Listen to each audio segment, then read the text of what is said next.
Келесі, баға белгілеу мәселесі.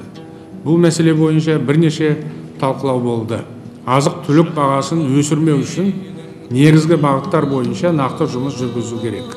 Өнімнің өзіндік құнын төмендету, қажетсіз делдалдан арылу туралы біз бірнеше рет айттық. Сауда желілерін қолжетімді етіп, айналымға қаржы салу үшін арзан несие беру тәсілінде қолдануға болады.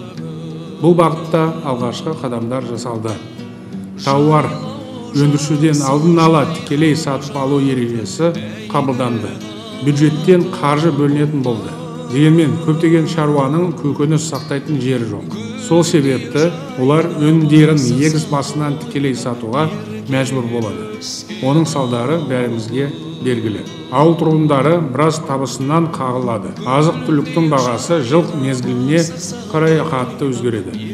Күзде су тегін нәрсе, көктемде шарықтап шыға келеді.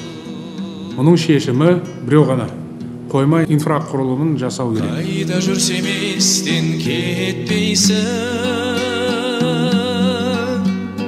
көңілімде менің көктейсің. Бір жалын бар бойда сен жаққан, жүрегімде мәңгі